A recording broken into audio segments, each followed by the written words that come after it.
Bom, gente, muito boa noite a todos.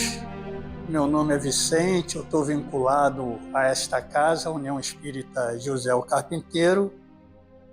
Estou incumbido de trazer o bate-papo da noite, né?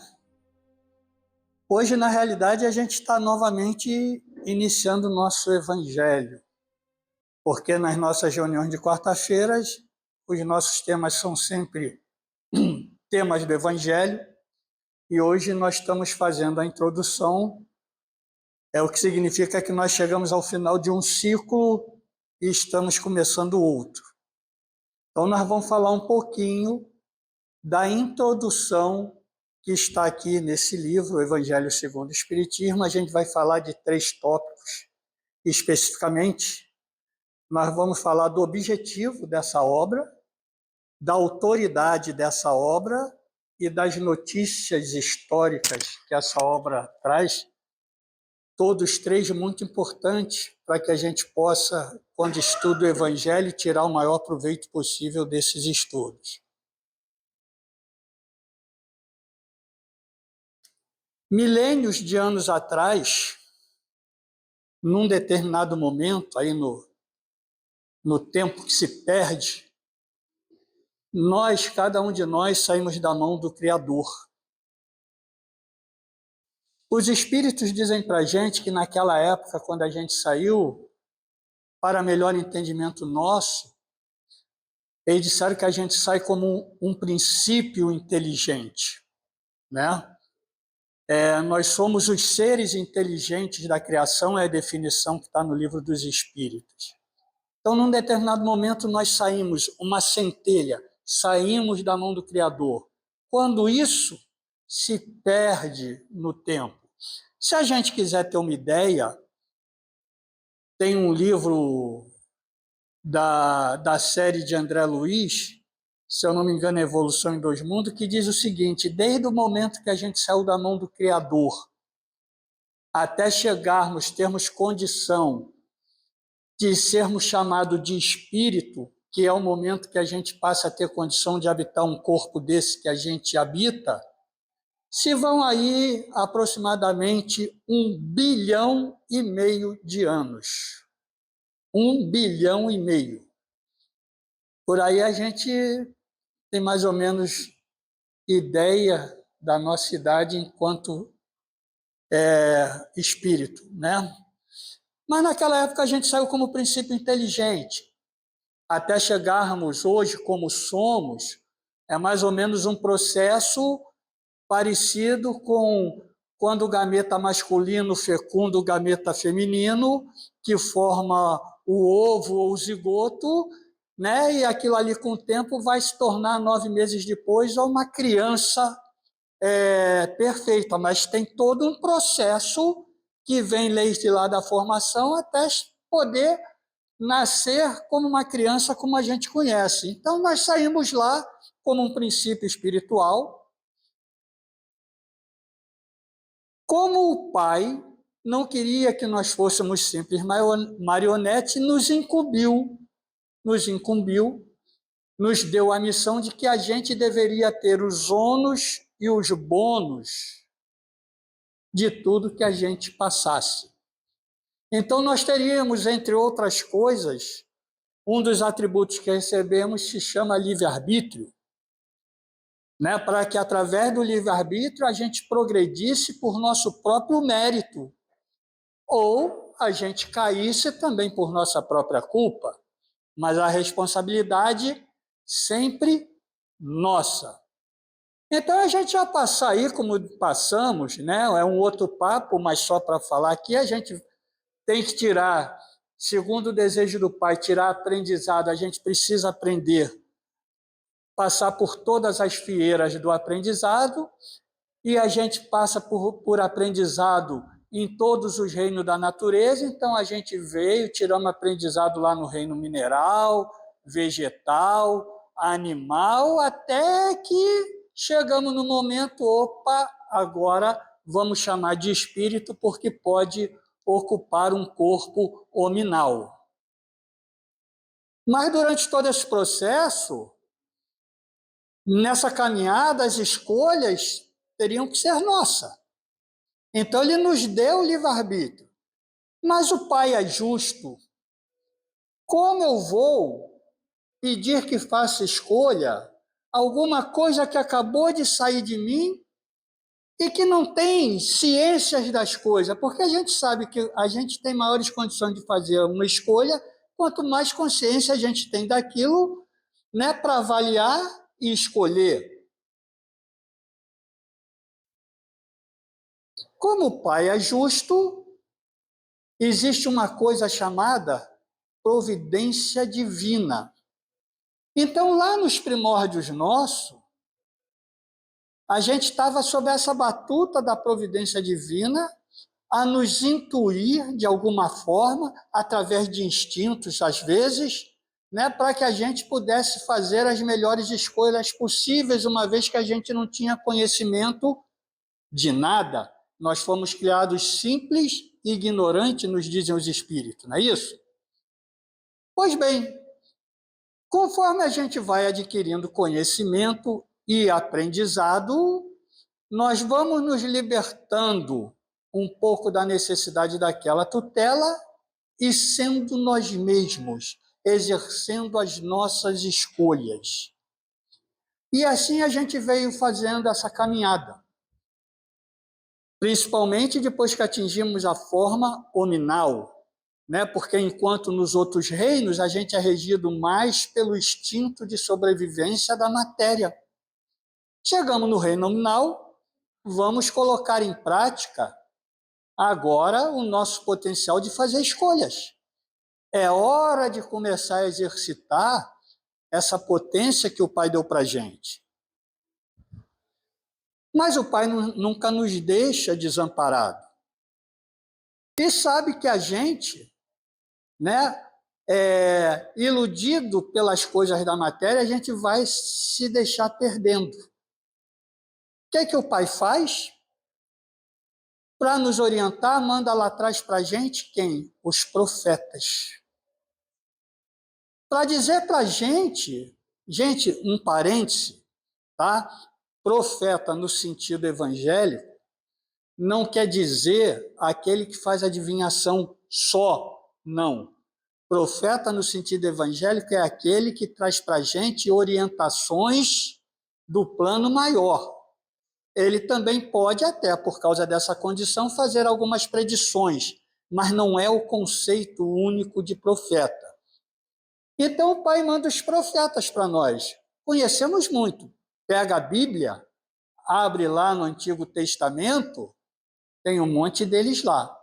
Não é isso que a gente encontra na Bíblia? Mesmo no Antigo Testamento? Um monte de profetas orientando a gente, trazendo para a gente notícias do Pai? Mas, teimosos que nós somos, né? A gente reluta em seguir as orientações. Dentre esses profetas, acho que talvez o mais conhecido seja Moisés, não é? Moisés, a gente fala de Moisés, todo mundo sabe. Tem os outros aí, Jeremias, Ezequiel, não sei o quê, muita gente nem conhece. Moisés, a gente sabe que é Moisés. Moisés foi mandado para libertar um determinado povo da escravidão do Egito, porque aquele povo teria uma missão muito importante lá na frente. Na hora que a gente tivesse que sair do paganismo, para incorporarmos a ideia do Deus único. Então, aquele povo precisava ser tirado do jugo de uma cultura politeísta, que ele estava subjugado ali, ele precisava ser retirado daquela cultura, para que pudesse se desenvolver a outra cultura do Deus único, que não podia ser cultuada e exercida lá no meio daquele povo politeísta. Então veio Moisés. Moisés, na realidade, foi um legislador, porque muito embrutecidos que nós éramos lá naquela época, nós precisávamos de uma lei severa. Mas as leis que ele trouxe já era para começar, mesmo as leis severas que ele trouxe, humanas, porque não humanas, só aquelas que foram escritas na pedra, o famoso 10 mandamentos, tanto que Jesus, quando veio, não mexeu naquelas 10. Jesus só mexeu na legislação humana que Moisés havia trazido para poder cercear a gente, porque nós éramos muito embrutecidos. Então vem Moisés com essa missão de tirar esse povo dali e trouxe várias orientações para nós. E nós fizemos o que com essas orientações? Se perderam no tempo. Aliás, bastou Moisés sair um pouquinho só lá para receber as inscrições das tábuas e já fizeram um bezerro de ouro, né? Já fizeram ali um bezerro de ouro. Nós fizemos, né? Nós fizemos. Bom, legal. Aí vem Moisés, essa história toda, vagou 40 anos no deserto, procurando a terra prometida, e com um povo bastante embrutecido, né, tentando preparar esse povo para essa divulgação, para trazer essa ideia do Deus único. Mas Moisés passou. E a gente, fala a gente, porque provavelmente muitos de nós estávamos lá nessa época, né? E a gente se perdeu novamente. Era preciso que nós fôssemos novamente chamados à realidade. O que faz o pai? Manda o seu filho mais adiantado até nós. Quem é esse cara, hein? Quem é esse cara? Jesus. Manda para nos chamar novamente à realidade. Porque a gente estava outra vez desvirtuando daqueles ensinamentos trazidos pelos profetas. A gente estava novamente, mais uma vez, indo para o caminho do desvio. E aí vem o Mestre, Jesus, para novamente nos chamar à realidade e corrigir as leis humanas trazidas por Moisés. Precisava fazer uma série de correção ali. Lei de talião, tirar o olho por olho, dente por dente, substituir isso pela lei do amor. Muitas coisas que Moisés trouxe que eram necessárias numa determinada época, mas que naquele momento já não se faziam mais necessárias. Então Jesus veio para corrigir isso, manteve as leis divinas e veio trazer outros ensinamentos para a gente, falando. Foi falando que Jesus ensinou para a gente? Dando exemplo.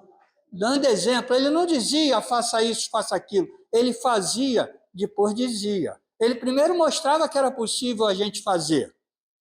E depois dizia. Muito bem.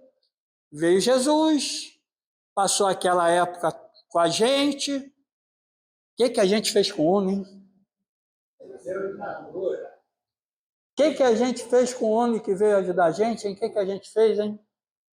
Botamos a criatura na cruz, cara. Foi isso que a gente fez, cara.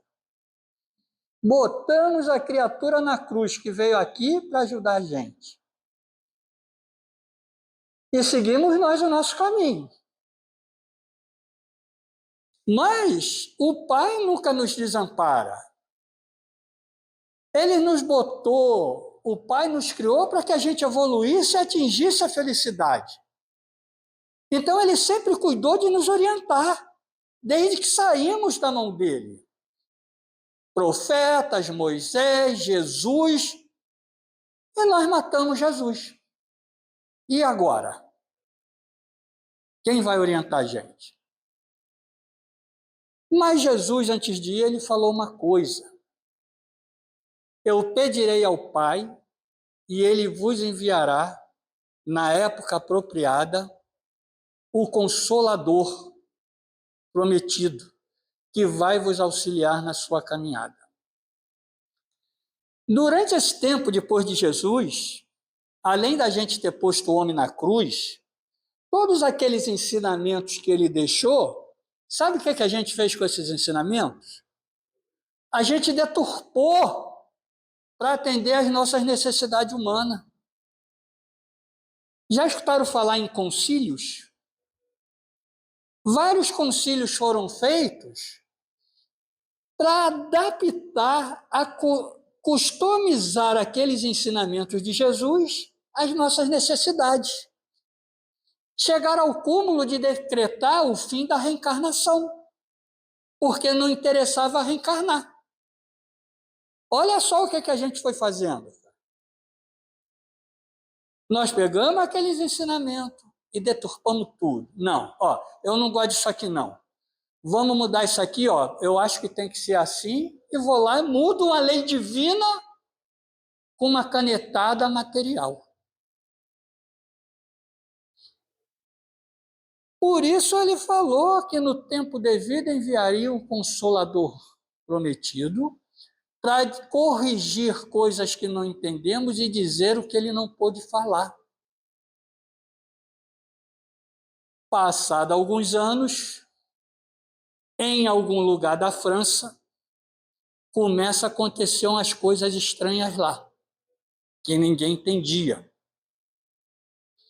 Até que uma pessoa, um curioso com metodologia científica, ou um cientista curioso, não sei, tanto faz, se interessou pelo assunto e foi ver do que se tratava.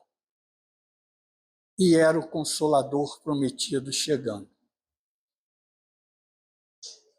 Então chegou lá pelos idos de 1800 e qualquer coisa, o que acontecia depois disso tudo, desse histórico que eu estou falando da gente ter feito, o que acontecia?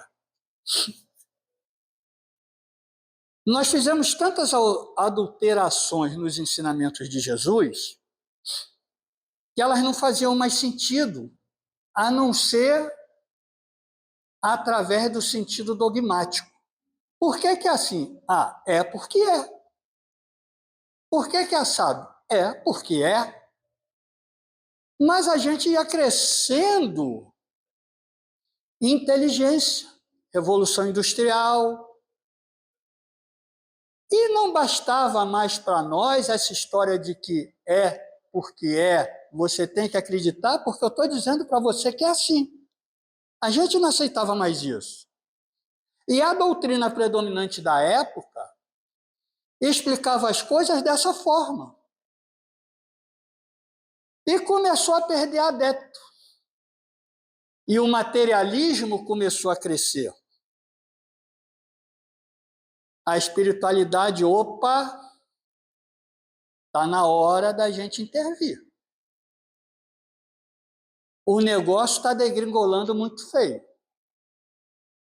Foi quando começou a surgir os ensinamentos dos espíritos, começou a surgir alguns fenômenos não entendíveis na época, e que aí um cientista curioso aceitou pesquisar, e chegou até nós os ensinamentos dos espíritos. Para quê? Para dar a nós naquela época, olha só, vocês têm a filosofia A que não atende vocês, por isso vocês não têm filosofia nenhuma. Tem a B que também não atende, tem a C que não também. Olha essa aqui, filosofia D, vê se isso aqui faz sentido para vocês. Vê se é lógico. Para tentar trazer a gente novamente para a parte espiritual. E quando isso chega, veio com essa finalidade de inibir o materialismo que crescia na época. Então começaram a chegar um monte de ensinamentos novos, mais palatáveis, com outras explicações. Já não dizia, olha, isso é assim porque é assim, não dizia, olha, isso é assim por causa disso, aquilo outro. Tirando a parte dogmática, atendendo os nossos anseios intelectuais. E começou a crescer.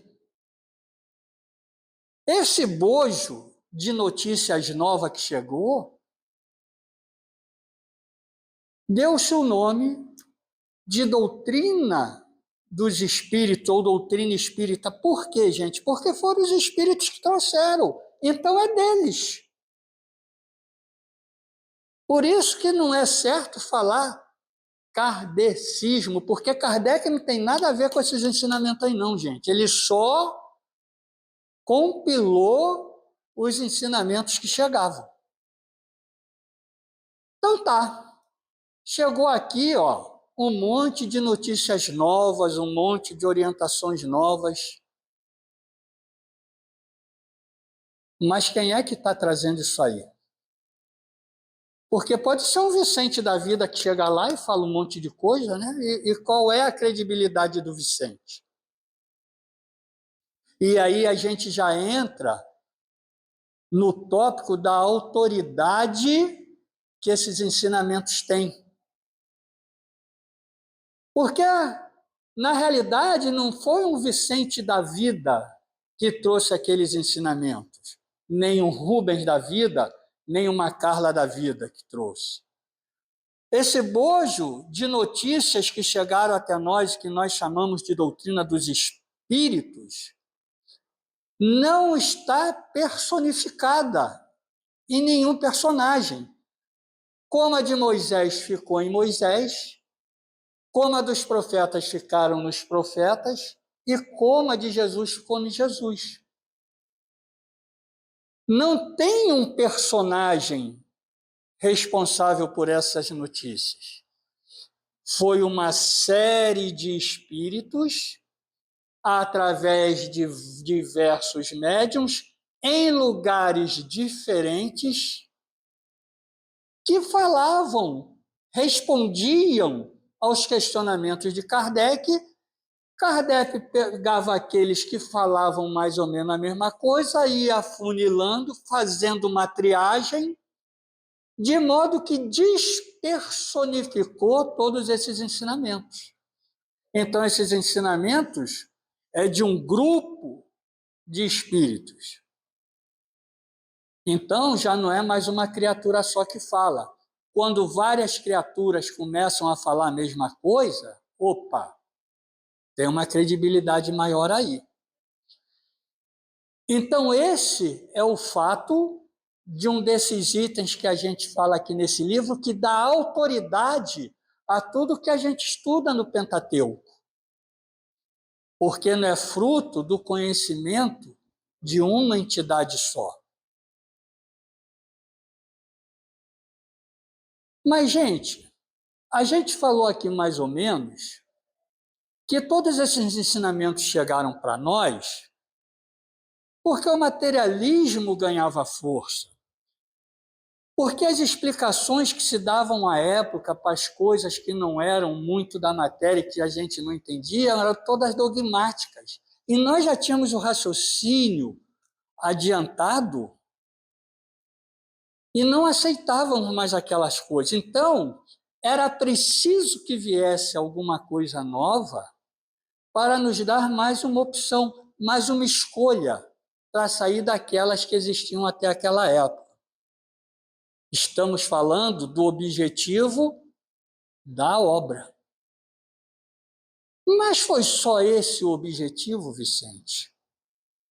De chegar a alguma coisa nova, mais lógica, para a gente poder conter o materialismo que crescia muito naquela época? Não era só esse o objetivo dos espíritos estarem trazendo essa obra aqui para a gente. Quando o espiritismo traz essa obra, quando os espíritos trazem essa obra para nós, e a gente vai se focar aqui, a gente está focando mais no Evangelho, eles tinham uma outra intenção também. Lembra que eu falei que quando a gente botou o homem na cruz, a gente pegou os ensinamentos dele e começamos a customizar esses ensinamentos conforme os nossos interesses? Esse foi um dos motivos da distorção dos ensinamentos de Jesus, aliado a um outro de que Jesus não escreveu nada na época. E os primeiros escritos sobre Jesus foram feitos por 4 pessoas, 2 conviveram com ele, 2 não conviveram, e anos depois do que ele morreu. Vocês imaginam o ruído que deve ter entrado nessa comunicação? O quanto da originalidade que se deve ter perdido só por esse fato? Se eu pegar metade de vocês, puser lá fora, e ficar com outra metade aqui, e contar uma história, e depois vou chamando cada um de vocês lá, um a um. Chamo uma pessoa aqui, peço para alguém que escutou a minha história contar a história para essa pessoa que veio. Depois mando outra pessoa que estava lá fora entrar e peço a essa pessoa que escutou essa história de alguém que estava aqui contar a história para essa outra. E chama a outra e mando contar para outra. Eu participei de um experimento desse, que uma história de 3 minutos, quando chegou na última pessoa, tinha 2 palavras a história. Agora, vocês imaginam, naquela época, e que tinha problema de tradução, tinha problema de que se escrevia, não tinha separação silábica, você chegava lá no fim, voltava para cá. Uma série de coisas distorceram todos esses ensinamentos que a gente chegou oficialmente até nós, os evangelhos canônicos, chamados assim, né? Que tem os apócrifos. A gente está falando dos canônicos. E se a gente pegar esses evangelhos canônicos e a gente for estudar, a gente vai ver que tem coisa ali que a gente, se a gente não tiver estudando aquilo conforme Paulo orienta para a gente, esquecendo da palavra e pegando o espírito da coisa, não vai fazer sentido. Isso tornou difícil para muitas pessoas o entendimento dessas mensagens mesmo distorcidas, porque nem todo mundo tinha condição de entender aquilo que estava lendo. Então, quando os espíritos se preocupam de vir até nós trazer novos ensinamentos sobre a atuação do Pai, olha, está na hora de chamar eles à realidade de novo. Não foi só com pretexto de conter o materialismo que crescia. Tinha por trás dessa intenção também de trazer o evangelho redivivo. O evangelho mais próximo possível da originalidade trazida por Jesus e que foi perdida no tempo por todos esses fatores que a gente está conversando agora. Por que é o evangelho segundo o Espiritismo? Porque é o evangelho segundo a interpretação dos Espíritos. Por isso que é evangelho segundo o Espiritismo. E aí ele vem desmistificando, tirando o véu de muitas coisas, tornando a mensagem mais palatável, mais acessível, para que a gente pudesse entender. Aquelas interpolações que a gente colocou, deturpando os ensinamentos para atender os nossos interesses, aqui estão fora. A linguagem trazida, mais rebuscada, aqui também está fora. Então, qual é o objetivo dessa obra, gente? O objetivo dessa obra nada mais é do que trazer para a gente o Evangelho na mais pura essência dele. Esse era o objetivo dos Espíritos. Vamos levar uma coisa nova, com uma roupagem nova, sem as interpolações colocadas por eles durante o tempo, para ver se dessa forma eles aceitam e, mais do que conhecer, pratiquem o que está sendo proposto ser praticado. Tanto que, gente, a preocupação da espiritualidade era tanta, e a gente sabe que Kardec não trabalhou desamparado. Quando a gente abre esse livro aqui, logo lá na introdução, ele fala que o Evangelho é composto de 5 partes. Deixa eu ver aqui se eu lembro. Uma parte que fala da vida pública de Jesus, as palavras que foram tomadas pela igreja para dogma, vida pública de Jesus, os milagres de Jesus, tem mais um, as predições de Jesus e a parte moral.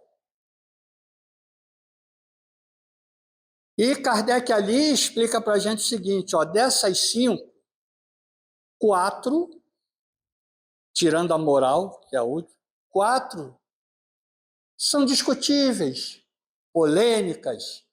Os estudiosos sentam, conversam, discordam. E Jesus esteve aqui, esteve lá, esteve acolá, falou A, falou B, falou C.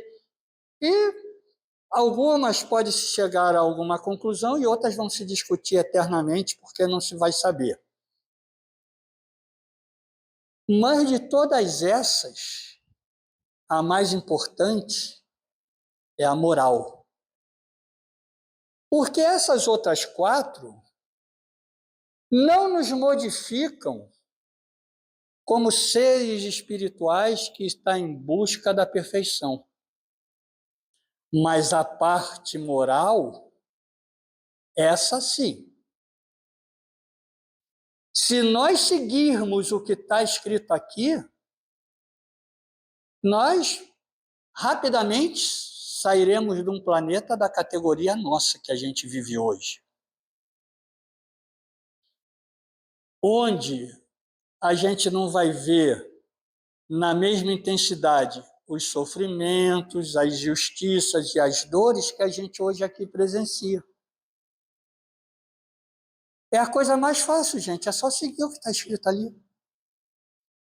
Eu costumo dizer que esse aqui é o manual da felicidade.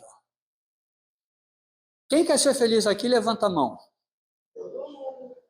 Todo mundo quer, não quer? Eu vou dizer para vocês, é só seguir o que está escrito aqui, tá, gente? Só isso, só. Precisa mais do que isso, não. Segue o que está aqui e vai ser todo mundo feliz. Aí a gente diz assim, eu quero ser feliz, mas eu Vicente, sigo o que está aqui? Então, será que eu, Vicente, quero ser feliz mesmo ou é só da boca para fora? Isso é uma reflexão individual para cada um. Porque o manual está aqui. Mas, Vicente, mesmo depois disso tudo que você falou, que a espiritualidade veio, tirou todas as fantasias que tinham aqui, tirou o véu, botou numa linguagem bem prática para todo mundo. Mesmo assim, é muita coisa. Tem coisa dessa escrita aqui para eu aprender. Mas até nisso o mestre sabia. E sabe o que é que ele falou para a gente? Todos os ensinamentos de todos os profetas se resumem em 2 frases. Amai a Deus sobre todas as coisas e ao próximo como a ti mesmo. E agora, qual é a tua desculpa, Vicente? Tudo que está aqui está reduzido nisso. Alguém tem dúvida do que seja a mensagem amar a Deus sobre todas as coisas? Tem alguma outra interpretação possível essa frase? E amar ao próximo como a ti mesmo tem uma outra interpretação possível? Vou dizer para vocês, mas falando para mim, em especial, porque a minha orelha é a que está mais perto da minha boca. Gente, Vicente, está faltando vontade, né? Está faltando vontade. Você tem tudo na tua mão, Vicente. Tem tudo na tua mão. Por que que tu não está fazendo, cara?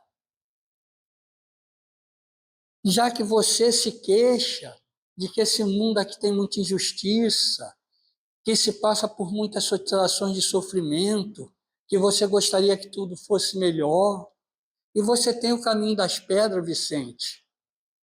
Por que que você continua aqui?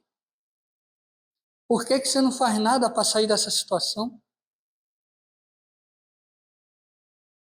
Porque agora a gente não tem mais desculpa, gente. A gente aprendeu o que tem que fazer. Não temos mais desculpa. Ah, Vicente, mas tem aí um detalhe, tá?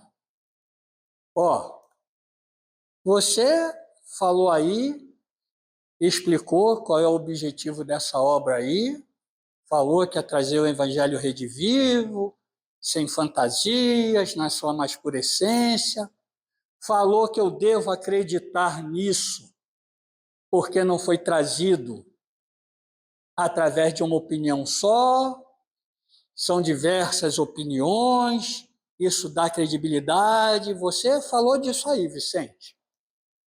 Mas, ó, a gente vive procurando coisas, né? Mas tem um outro detalhe, cara. Sabe o que é? Quando eu vejo isso aqui, eu estou hoje no ano 2024. Isso aí são coisas lá de 2000 anos atrás. Era outro contexto. Certo que há outro contexto. Mas até isso trouxeram para nós, porque ali também tem terceiro item da nossa fala de hoje, notícias históricas. Para quê, gente? Para a gente entender o que aquilo que está sendo dito significava naquela época. E é certo, gente. Para a gente entender o Evangelho, o nosso entendimento é muito mais facilitado se a gente compreender o que aquilo significava naquela época. Vocês querem ver uma coisa? Vocês querem ver uma coisa que é bastante polêmica?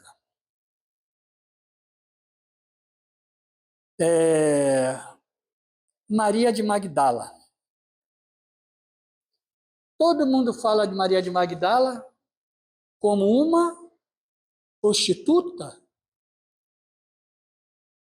Eu vou dizer para vocês que não existe nenhum estudo científico que prove que Maria de Magdala era prostituta no sentido que a gente conhece de mulher que vende o corpo. Não existe. Entretanto, existe de que ela era uma mulher avançada na sua época. Ela conversava com homens, ela era instruída. A mulher naquele tempo não tinha nem alma. A mulher não tinha o menor valor. Ela tinha que andar atrás das pessoas. Uma mulher que se separasse e depois conversasse com alguém na rua, era uma mulher de má vida.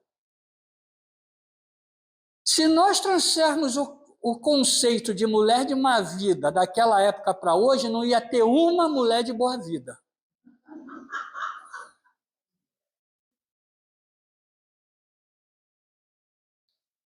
Houve vários interesses. Uma mulher não era nada, como você pode dar uma mulher como seguidora de Jesus? Você tinha que difamar a criatura.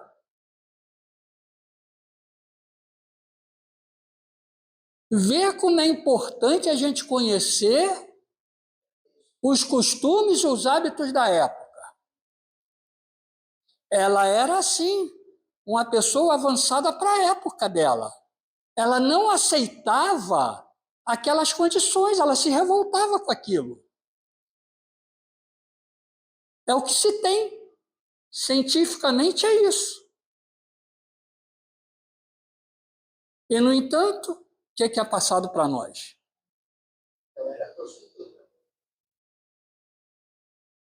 Então a gente tem que saber. Gente, aquela parábola do filho pródigo, quando ele volta e que o pai chega e beija, vocês não sabem a afronta para os costumes da época que era isso. Como pode um pai sair para beijar e abraçar um filho que o relegou? Um absurdo. Jesus veio para quebrar regras, né? A gente sabe, por isso que ele foi para a cruz. Ele veio para quebrar todos aqueles costumes que se tinha. Ele era um revolucionário. Ele veio para quebrar regras. Aquele exemplo que ele deu, aquilo é um absurdo. Eu imagino na época que não falaram dele. Então, se a gente não entender o contexto, aquela parábola do filho pródigo, ela está cheio, mas cheio de hábitos da época que naquela história Jesus quebrava todos. Se a gente não tentar entender isso, realmente fica difícil, né? Aquela outra passagem que diz Jesus se refere à mãe dele, que queres tu de mim, mulher? Parece uma coisa agressiva, né? Mulher. Gente, não era na época uma coisa agressiva, era costume. Então a gente tem que saber dessas coisas. E isso tudo, essa obra que a gente vem para cá estudar, ela traz para a gente. É o amparo divino, mais uma vez, nos chamando à linha reta. Nos trazendo a realidade de novo, porque a gente vive se desviando. Sabe, assim, trazendo o exemplo, a gente tem um carro, vai no mecânico e está reguladinho, né? A gente anda 1 quilômetro, 2, 10, 20, 30 mil quilômetros, daqui a pouco o carro está todo desregulado. Aí tem que levar no mecânico para regular outra vez. Aí volta, aí anda mais 10, 20, 15, 30 mil quilômetros, desregula. Assim somos nós. Aí vem os mecânicos enviados pelo pai para regular a gente outra vez, para a gente funcionar direitinho. Aí a gente vai indo, desregula novamente. E assim vamos nós, perdendo oportunidades, né? Podíamos estar lá na frente e ainda estamos aqui atrás. Por quê? Porque a gente não dá ouvidos ao que deveria dar. A gente fica ainda dando ouvido às ilusões desse mundo material, que é bonito, é legal, é necessário. Beleza, cara, legal.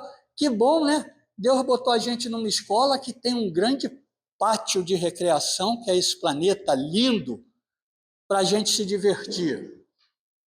Da mesma forma, quando a gente vai na escola comum, a gente vai para estudar, mas tem lá uma piscina que de vez em quando a gente pode nadar, tem uma quadra de futebol que de vez em quando a gente pode jogar, tem uma quadra de vôlei que a gente pode jogar, mas a gente vai lá só para fazer isso?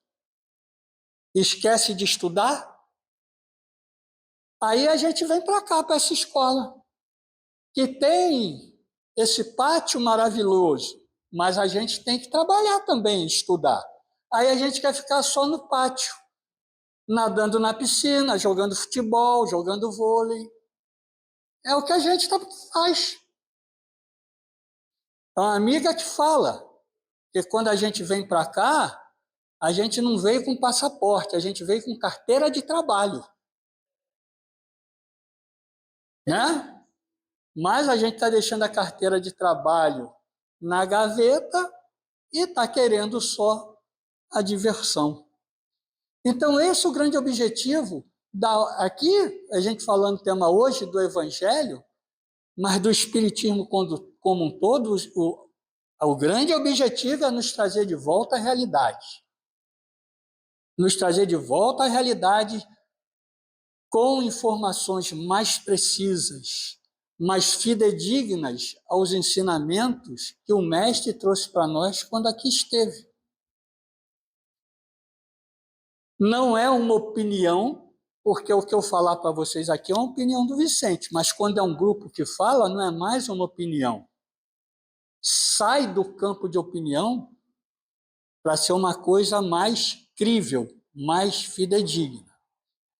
E com esclarecimento de como eram as coisas naquela época, o que aquilo significava. Então, gente, nós estamos com a faca e o queijo na mão para a gente adiantar o nosso passo para buscarmos essa felicidade que a gente diz almejar e que estamos procurando. Só depende da gente exercer a nossa vontade e que, conforme o livro... Eu vou fechar aqui, para não parecer que é uma opinião do Vicente, eu não gosto de nada aqui que seja minha opinião. Eu vou fechar aqui, Livro dos Espíritos, lá na parte que fala das paixões, Kardec pergunta para os espíritos se existe algum arrastamento que seja irresistível, ou seja, alguma coisa que nos tente, algum vício que a gente tenha que não possa resistir. Se existe algum. Os espíritos respondem assim, não. E na maioria deles, precisaria de uma vontade desse tamanhinho assim. Os espíritos falam. O que acontece é que quando vocês dizem que querem, é só da boca para fora. E muito felizes ficam porque não acontece como vocês dizem que quer. É os espíritos que falam para a gente. Isso é para acordar a gente. Os espíritos não são piegas. Eles não vieram aqui para passar pano para a gente, não. Eles vieram para dizer a verdade. Dói? Pode doer.